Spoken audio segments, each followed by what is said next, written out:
her.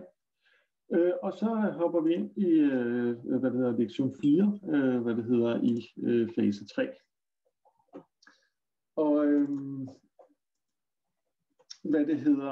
den skulle i sin enkelhed begynde at forholde sig lidt til, at vi er ved at nå i den afsluttende del af vores projekt, så vi skal til at nå et relativt højt informationsniveau i vores projekt.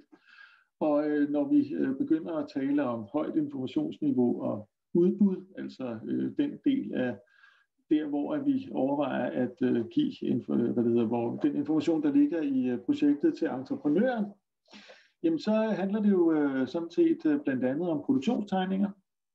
Og når vi taler produktionstegning, jamen så skal vi jo lidt have det hele med. Så hvis der er armering i vores beton, jamen så er vi jo også nødt til at forholde os til det på den ene eller den anden måde. Jeg synes, der er lige en... Og det er den ene af de ting, vi vil kigge på i dag. Den anden ting går på, at vi har jo talt om en ydelsesplan, altså kort sagt, at I er forpligtet over for bygherren til at have en plan for, hvad I vil gøre for det honorar, som han betaler jer. Det er beskrevet i ydelsesbeskrivelsen, og det skal helst også være rimelig godt beskrevet i jeres ydelsesplan, som altså for jeres vedkommende er en tidsplan MS Project. I den tidsplan, der tager vi også hensyn til, at selve byggeriet vil have en udstrækning i tid. Og det er vi sådan set forpligtet til i forhold til ydelsesbeskrivelsen. Vi er forpligtet til at fortælle, bygherren, hvor lang tid vi mener, det vil tage at bygge byggeriet. Og i dag vil vi så kigge på at lave en udførelsestidsplan for en lille bitte del af projektet, nemlig tagfoden. Og meningen var, og det er det så nok ikke mere desværre på grund af covid, meningen var, at I skulle lave de her tegninger og den her tidsplan, fordi at I derved skulle gøre det muligt for jer selv at bygge projektet. Og vi holder sådan set fast i opgaven, kan man sige, men vi bliver desværre nødt til at parkere den på rådgiversiden, altså på dokumentationssiden, og vi kan nok ikke få lov til at udføre den i praksis på værkstedet. Men den kvalitet, men det at kunne gøre det, kræver en vis kvalitet af jeres projekt, og den kvalitet er så del af kravet til eksamen, kan man sige. Så der er en lille video omkring armering.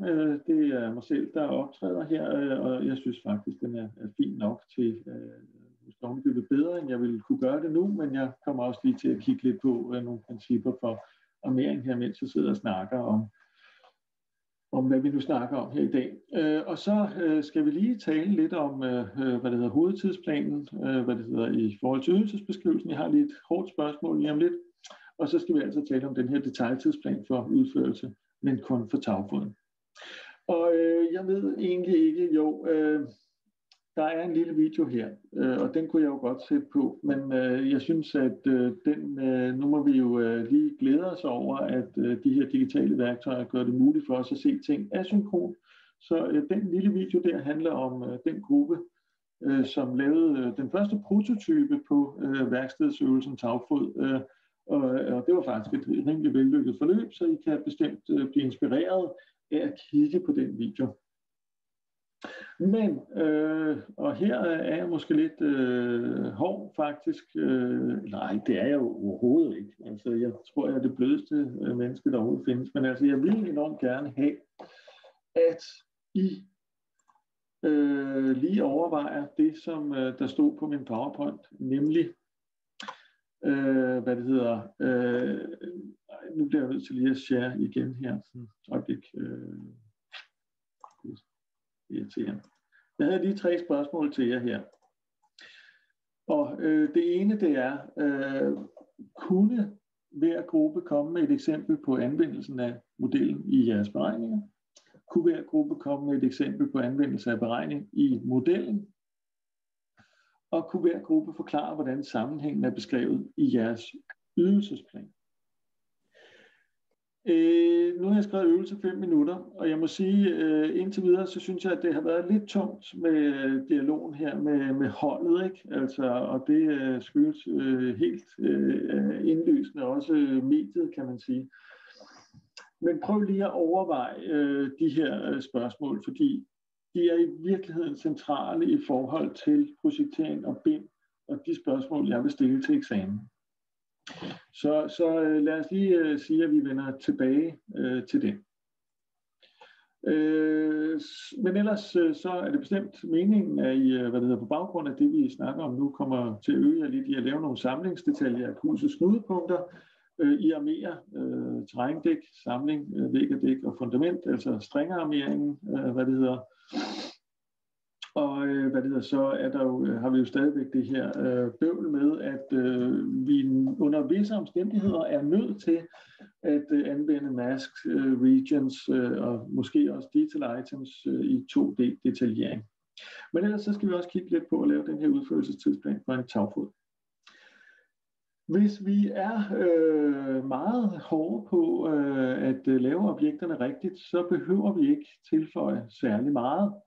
Hvis vi kigger på den her samlingsdetalje ved fundament, så er det her en armeringsstang, som er et objekt. Det er en døgnarmering, der ligger i fundamentet. Hovedarmeringen er den, der ligger på langs af fundamentet, og vi har hård isolering i en hvad fanden er det nu? I vores sokkel her, som jeg ikke engang kan huske, hvad hedder. Men det er også lige meget. Altså i virkeligheden er det jo bare en sokkel, og det er jo faktisk ligegyldigt, om der findes en leverandør eller ej. Soklen består af beton på begge sider, men med et isolerende lag af hård isolering i midten.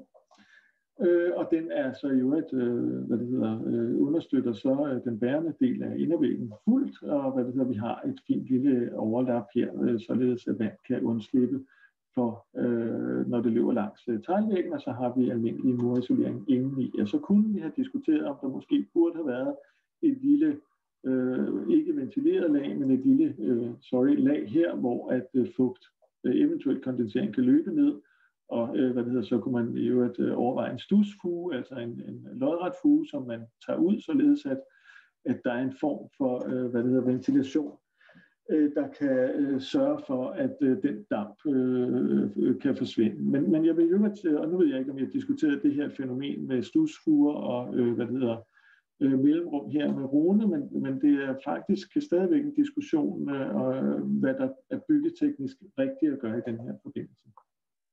De her stusfuger kan nemlig også godt skabe et problem. Anyway, der er armering i terrændækket. Hvor meget der er, det må jeg jo diskutere med jeres statiske statikundervisere. Så er der i fast isolering her, og så er der grus hernede. Så det eneste, der egentlig mangler i den her tegning, det kunne måske være en streg her, der viser det præcise terrænniveau, og så kunne det være gulvopbygningen herinde med noget isolering. Men ellers så er det her jo en færdig tegning, baseret alene på Revit-objekter.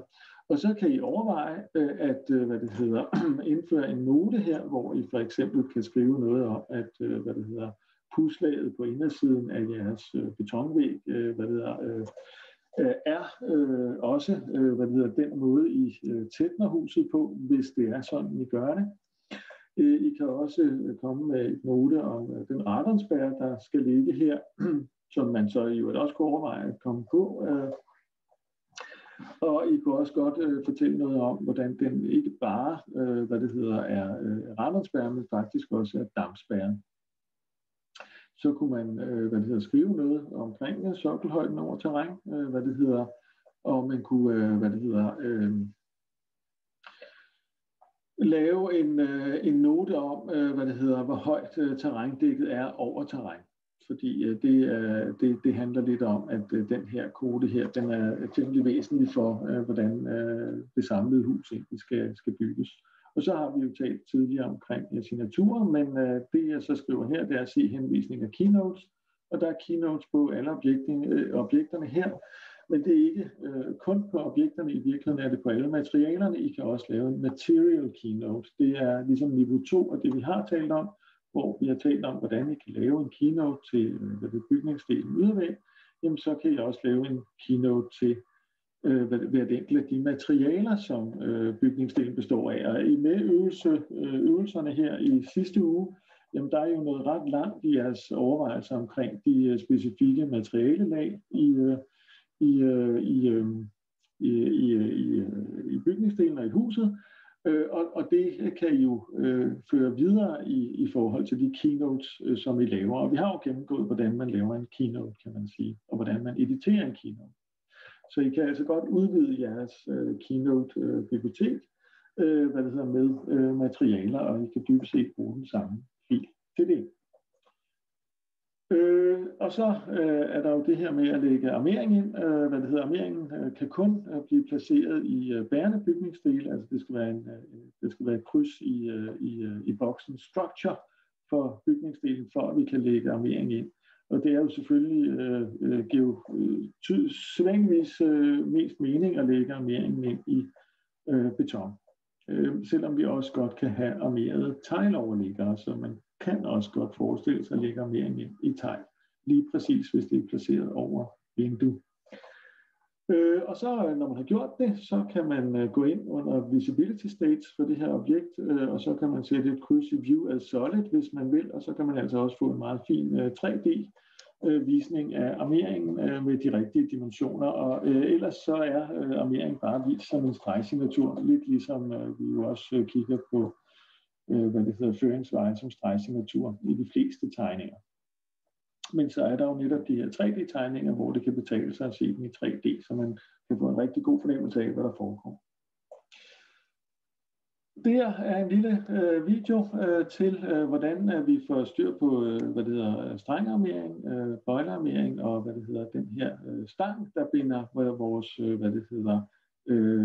første sal og stue sammen. Altså et vægelement på første sal og stue sammen, sådan så vi får gør det muligt at overføre kræfter fra væg til dæk til væg og så videre.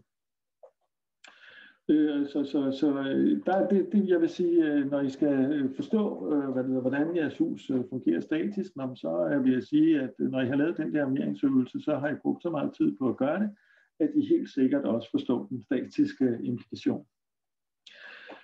Godt. Jeg ved ikke lige, hvorfor jeg tog det her billede med. Jeg synes bare, at det er sådan et godt billede. I lang tid troede jeg faktisk, at det her, det var maleren, og det her, det var arkitekten, vil jeg lige sige. Sådan så maleren hygger sig og har det rart, og sådan noget. Arkitekten er et fjols, der er sådan lidt forkølet næse. Men så jeg blev jeg opmærksom på, at det var omvendt. Og så synes jeg, at på en eller anden måde, at billedet bliver bedre. Men ellers, meningen er så, at I skal lave den her tagfodsøvelse. Og det er et klart mål, at vi her, kigger på projektet på den måde, at kvaliteten af jeres dokumentation altså skal være så god, at den kan bruges til at bygge efter. Så I skal altså lave, de her detaljer af tagfoden, og nu har vi jo faktisk diskuteret meget her også i sidste uge, hvad taget egentlig består af, og hvordan vi kan få styr på de enkelte dele af taget. Så det er I jo faktisk ved at have rigtig godt styr på. Og pointen er jo så, at når vi nu har lavet de her objekter, jamen, så kan vi også tilføre objekterne keynotes, og derved koble objekterne med den beskrivelse, der ligger i jeres projekt. Og så er vi sådan set meget tæt på at have virkelig godt styr på, hvordan tingene skal bygges. Men for så at kunne udføre den fysisk, så skal vi jo også lave den her tidsplan. Så hele ideen med øvelsen var jo altså sådan set, at vi så fornuften i at lave en tidsplan, fordi vi simpelthen tester det på os selv. Altså kort sagt, hvis vi ser ligesom nytten af at have en tidsplan, når vi skal bygge efter den. Men altså, det ændrer jo ikke på, at det stadigvæk er en god idé, at vi som rådgiver kan give entreprenøren en tidsplan at bygge efter. Så det er altså også meningen, at vi skal lave en tidsplan for udførelsen. Og nu er det jo ikke, nu har vi jo en lidt anden, jeg beklager, det her slide er taget direkte fra sidste semester, fordi der er egentlig ikke nogen forskel. I har i jeres kalender afsat nogle dage til det her, så I har en tidsramme på 2 til 3 dage. Og det svarer altså til, at det her det er et uddrag af ydelsesbeskrivelsen. Altså det svarer simpelthen til, at rådgiveren har en forpligtelse til at komme med en realistisk tidsplan for udførelsen også. Og der kan vi ikke nå at lave en tidsplan for hele byggeriet, men vi kan godt nå det for noget. Jeg kan sgu ikke nu hvor jeg lad os se.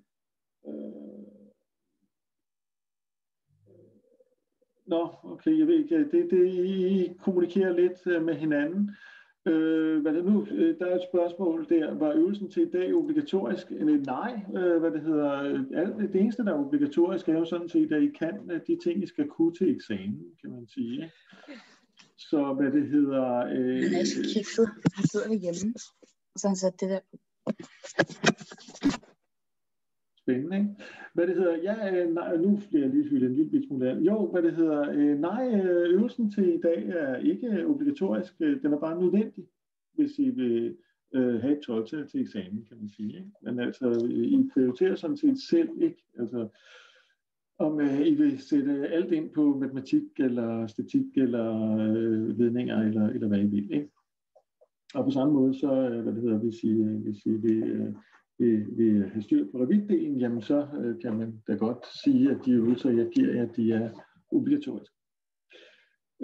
Men anyway, der er altså 2-3 dage til at lave den der tidsplan, og det her, det er jo sådan set dybest set bare det, jeg lige har sagt, kan man sige.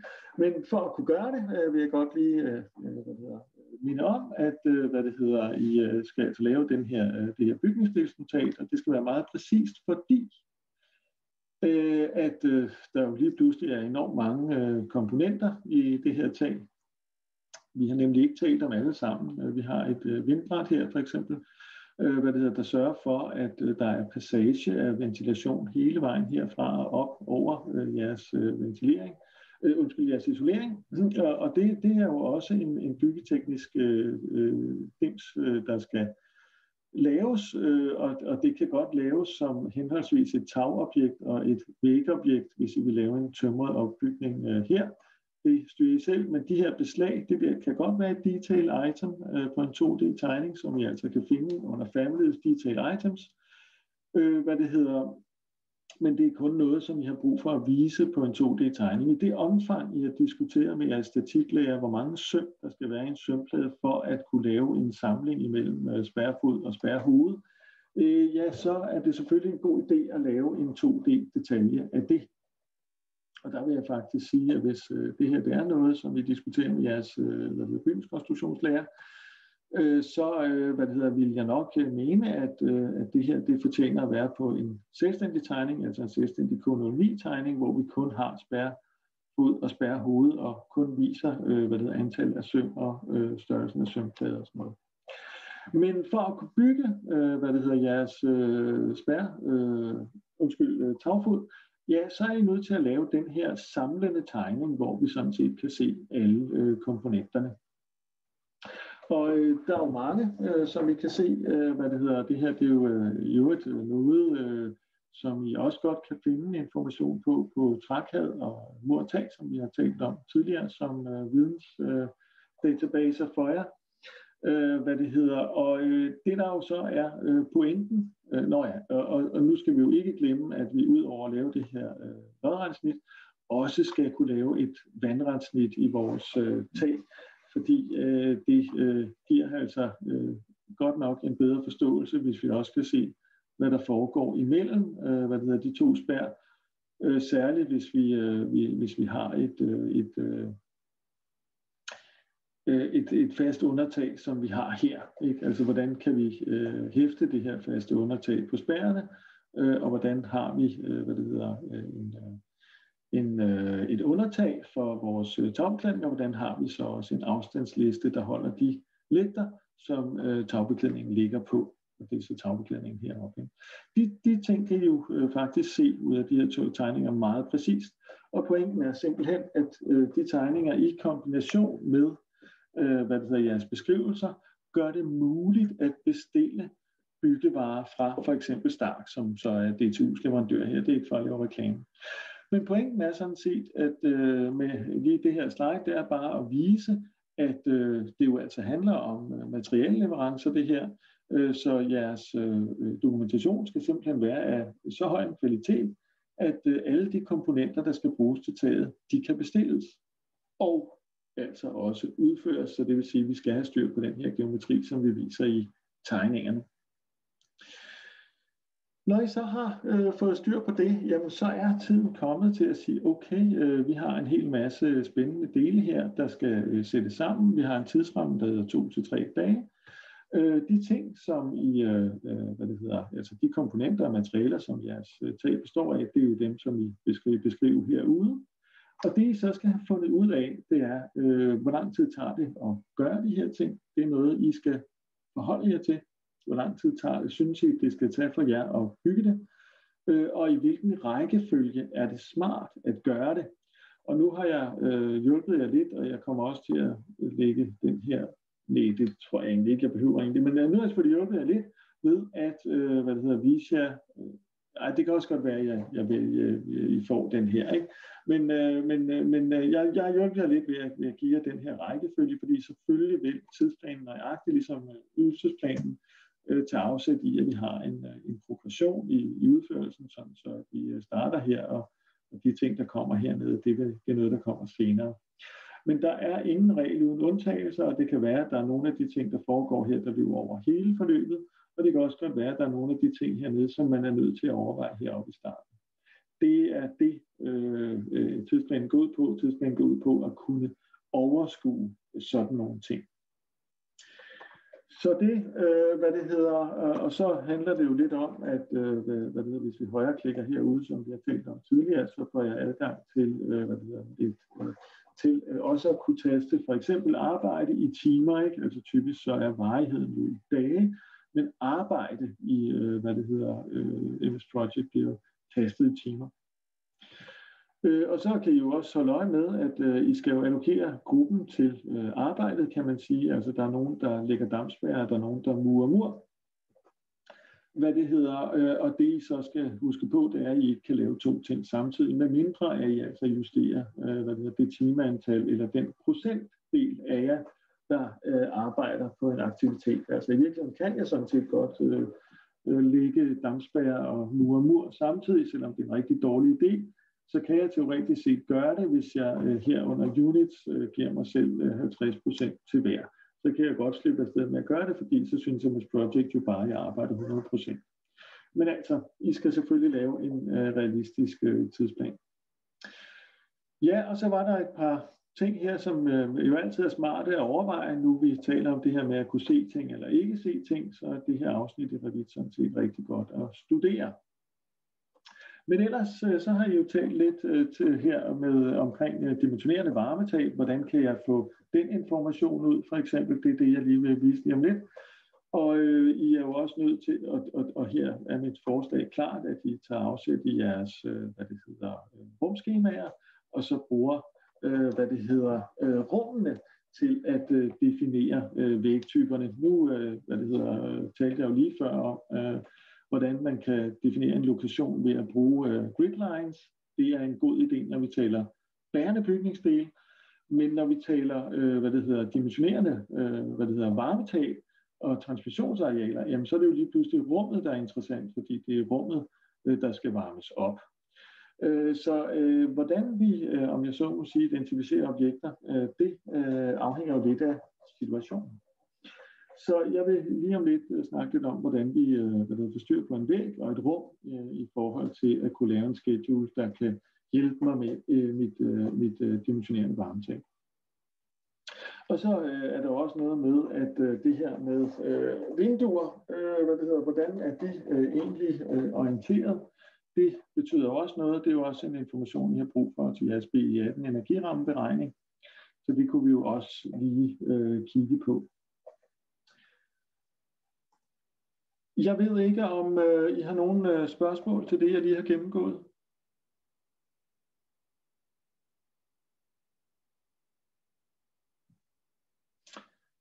Det tager jeg som et nej. Hvis I kommer i tanke om noget, må I endelig sige til. Ikke? Men hvorom alting er, hvis jeg lige lukker for de her ledninger der, så vil jeg egentlig gerne derhen, hvor vi... altså jeg kan jo godt lige repetere. Pointen her var jo, at jeg valgte at, jeg kan jo ikke sige activate view her. Jeg valgte at identificere den her væg i forhold til nogle grid lines. Og du har ikke delt din skærm, så hvis vi skal kunne se et eller andet, skal vi gøre det. Ved du hvad, Jannik, det du siger der, det giver jo rigtig god mening. Der er ikke nogen af jer, der er kommet i tanke om, at I havde et... der er ikke nogen af jer, der er kommet i tanke om et spørgsmål i forbindelse med min gennemgang af PowerPointen lige før. Godt. I får en kommentar på jeres øvelse på fredag til Kasper, vil jeg sige. Thomas, ja. Må jeg spørge dig om noget, når nu du... jeg sad og tænkte lidt på, når nu vi snakker den der tagfodsøvelse, du vil kun specifikt have det på tagfoden, men hvor stor en del af tagfoden snakker vi udhæng, snakker vi det hele, eller hvor meget er det? Så når du siger tagfoden, hvor stor en del indgår i det, fordi er det helt tagfoden? Ja, I kan se lidt på videoen, hvor stor den er, den tagfod, vi taler om. Altså nu kan man jo sige, at vi ender jo desværre ikke i, at I skal lave den. Og det er virkelig ærgerligt, altså, fordi det er så godt at gøre, og man bliver så klog på, hvad fanden en bygning egentlig er, når man bygger den. Men den skal kunne stå på en europalle, så hvis I ser den der video helt i starten af forelæsningen, ikke, så kan I se, hvor stor den skal være. Men jeg vil sige, Jannik, at I må meget gerne overveje, lige præcis jeres egen tagfod. Ikke? Altså, jeg vil ikke underkende, at eftersom vi ikke skal bygge den, så er størrelse jo ikke et problem, vel? Jeg vil sige, I skal overveje den i forhold til den bygning, I er ved at lave. Og en central ting i forhold til tagfoden, som jo er lidt svært at genskabe, det er, at i øvelsen, hvor I skal bygge den selv, der laver vi jo en facade, der lige pludselig kun er en meter høj, ikke? Så det vil sige, at når I skal forbinde jeres vindtrækbånd med fundamentet, ikke? Så snyder vi jo i tagfodsøvelsen, og det behøver I jo. Ja, nu skal jeg jo lige passe på, hvad jeg siger, fordi øvelsen går faktisk på, hvad I kan bygge på 3 dage. Så det korte og lange er, jeres facade er, 1 meter høj, altså. Og og det hele skal kunne stå på den der europalle, ikke? Så det hele er som 1 gange 2, 1,5 gange 2 meter eller sådan noget. Så den der øvelse, som du siger, varigheden skal være 3 dage, det er i forhold til, at vi skal bygge noget på 3 dage, der kan stå på en europalle. Ikke hvor lang tid vi ville skulle bruge, hvis vi skulle bygge hele udhænget til huset. Exactly. Godt, tak. Lige præcis. Ja. Jeg skulle lige til at blive kreativ her og sige, hør, vi kan jo godt lave det bedre, men det kan vi ikke. Hvis vi skal forholde os til udførelse på 3 dage, så kan vi ikke lave den større. Simpelthen. Så langt, så godt. Jamen, så vil jeg straks dele skærm igen her.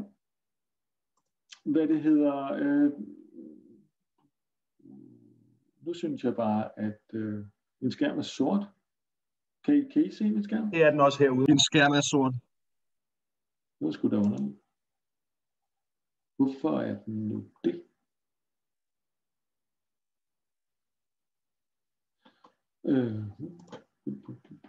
Nå, men lad mig se. Jeg hopper over i Revit, så kan det måske være, det virker. Nå, det kan I godt se, ikke? Jo, det vi talte om tidligere, det var jo, at jeg identificerede denne her væg ved hjælp af grid lines, og så gik jeg ind under Edit Type og sagde Duplicate, og så gav jeg den, et navn, der svarede til, at den var på level 1, og så gik fra level gridline A, gik langs gridline A fra gridline 1 til 2. Og så havde jeg sådan set brugt vægtypen til at identificere den, således at jeg kunne se, hvad for en væg det er, når jeg laver et materialeudtag på vægge. Det er den ene måde at gøre det på. Den anden måde at gøre det på, det ville være, at jeg går herover. Det kunne også være, at jeg gik ind her på den her væg og lavede et skema. Vi går op under View her. Jeg siger, jeg går op under View, og jeg siger Schedules Quantities, og så går jeg ind her og laver et Wall Schedule. Og igen, det der er interessant, det er type, og så er det sådan set også areal. Og så siger jeg okay til det, og så kommer jeg herover og får et vægskema her. Og det jeg så kan gøre, hvis jeg går ind her i den her schedule, det er, at jeg går ind under parametre, så kan jeg lave et parameter, som jeg for eksempel kan kalde lokation. Og det er så et instance parameter, altså pointen er jo netop, at jeg har for eksempel ens vægge, men nogle af dem, de er relateret til et rum, og nogle andre relaterer til et andet rum. Og det er så common, men det er et tekstparameter, kan man sige, fordi det her, det er jo noget, jeg har tænkt mig at skrive. Men jeg vil nok gruppere det over under properties her, under det, der hedder identity data. Her. Sådan. Så har jeg et parameter. Og hvis jeg så går ind her i min 3D copy, nu kan jeg måske lige gå ind i en plan. Og inde i planen her, der kan jeg se, at jeg har et rum, der hedder rum nummer 1. Så hvis jeg vil identificere den her væg, så kan jeg nu gå ned og sige under identity data, så har jeg så et lokationsparameter, jeg lige har lavet. Og her kan jeg skrive, at den har lokationen, nord. Rum 1. Sådan. Så siger jeg apply til det, og så her over i min wall schedule.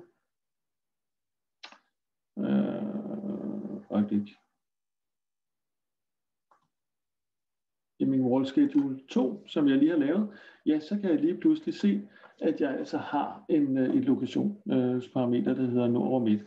Altså, og det I så i øvrigt kan se i den her schedule, det var, at jeg også tidligere har lavet, det samme trick med den her væg, som jeg gjorde med den her, altså kort sagt, at jeg gav væggen en typebetegnelse. Men hvis jeg i øvrigt synes, at jeg hellere vil bevare den samme type, i stedet for at forvirre min type med et meget langt navn, jamen så kan jeg altså også bare nøjes med at give det et lokationsparameter. Og det kan jeg også godt gøre for mit vindue. Her har jeg et vindue nord rum 1, og det har så en dimension 12 x 12, Men hvis jeg går ind i min 3D copy her og vælger vinduet her, så kan jeg på samme måde kunne jeg jo egentlig lige, så kunne jeg lave jeg kunne gøre det inde i min window schedule. Der kan jeg gå ind her og sige, at jeg vil lave et lokationsparameter, altså kort sagt, jeg kalder det lokation, og det er et instance parameter, og det er en tekst, og jeg vil kopiere det under identity data.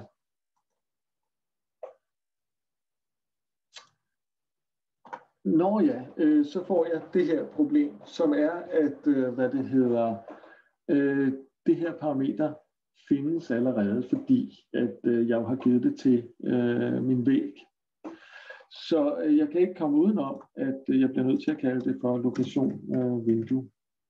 Og så vil det jo selv sagt være en rigtig god idé, at jeg kan den anden for lokation væg. Men hvis jeg siger okay til det, så kommer der igen sådan en her, og hvis jeg går over og kigger på mit vindue her, så har jeg altså et lokationsparameter hernede, og det kan jeg så kalde nord rum 1 også. Og så vil jeg altså også kunne se det over i min window schedule. Så på den måde, så vil jeg altså kunne få de informationer ud, som jeg skal bruge i forhold til min energirammeberegning. Og ideen skulle så være, at jeg altså placerer den information herover på et sheet. Og det jeg så har valgt at gøre, det er, at jeg siger, at jeg måske vil gå hele vejen i forhold til detaljeringen af det her. Så jeg har valgt at lave en kopi af mit 3D-view, hvor jeg har givet den pågældende væg en lyserød farve. Jeg kunne selvfølgelig godt have en samlende vægoversigt nu. Jeg har fået styr på, hvad tingene hedder, men hvis jeg vil vise det, så vil jeg kunne gøre det på den måde, jeg laver et 3D-view til et sheet her, og så har jeg så kun informationen for den her væg og det her vindue på det her sheet. Det er sådan lidt den måde, det foregår på, og vi skal også lige huske at være opmærksom på, at hvis vi sætter et vindue ind i en væg, så forandrer vægarealet sig. Så hvis vi kigger på Wall Schedule 2 her for eksempel, og kigger på vores ydervæg her, som vi startede med, så har den et areal på 28 kvadratmeter. Hvis jeg så går ind og sætter et vindue i den, så vil den naturligvis få reduceret arealet. Nu kan vi måske lige gå ind og sige edit type her og sige duplicate. Så sige 24 i stedet for. Og så kan jeg hernede måske få lov til at skrive det er jo det kan jeg lige vende tilbage til. Der er rough width, og så er der der er brutto og netto mål på et vindue. Og det jeg typisk vil bruge for vinduet, det er hulmålene, altså rough width. Men hvis vi går ind og kigger på min wall schedule 2 her, så vil I forhåbentlig kunne se, at jeg har fået reduceret mit areal med 3 kvadratmeter, altså fra 28 til 25. Så det handler jo altså også om ligesom at have styr på, hvor stor min vægge er, og også at få trukket det rigtige areal fra. Men hvis vi lige kigger på min window schedule igen her, så det er en god idé lige at være opmærksom på, at jeg desværre ikke har et areal for mit vindue. Så jeg har lavet en parameter her, som altså er rough height times rough width, giver dem 1, ikke? Fordi ellers har jeg det her enhedsproblem, og så får jeg altså et areal ud her under areal. Så det var næsten det. Jo, nej, der er sørme lige en ting til, som jeg kommer til at tænke på, som vi måske også lige skal have med. Og det er, at når jeg nu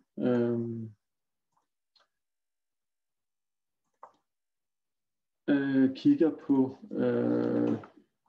det her dimensionerende varmetab, så er jeg jo bundet af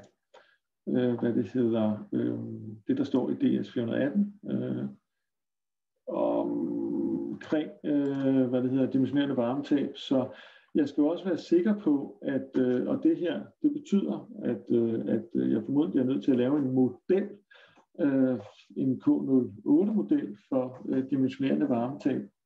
Fordi jeg bliver nødt til at dele min væg op, sådan som det er beskrevet i DS 418. Så det vil sige, det areal, jeg har brug for, når jeg skal få styr på det dimensionerende varmetab for det her rum, jamen det er jo kun herfra det her udvendige hjørne til det udvendige hjørne.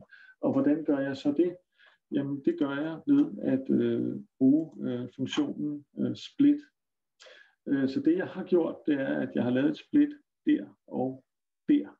Og split-funktionen, den finder I, hvis jeg vælger væggen her, så finder I split-funktionen. Altså hvis jeg har brug for at lave split, så finder I split-funktionen heroppe, hvad det hedder, her og her for eksempel. Så hvis jeg har en referencelinje, som altså illustrerer der, hvor at, hvad det hedder, målet er interessant, jamen så kan jeg vælge den her dims og sige align, og så kan jeg vælge en referencelinje og hvad det hedder, forhåbentlig.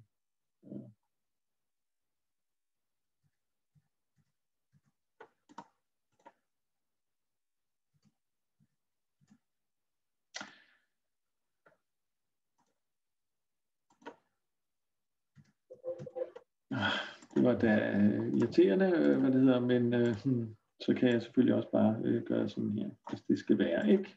Og så kan I se, så kan jeg jo også godt lave et hul, men jeg ved sgu ikke, hvorfor jeg ikke lige kan få min align til at fungere, men nu er mit split i hvert fald der, hvor det skal være. Og men det jeg brugte hernede, det var jo et align, og det skal ikke lige gennemskue, hvorfor jeg ikke kan få align til at fungere, så det vil jeg straks lade være ved at gøre mere i. Men ja, det var sådan set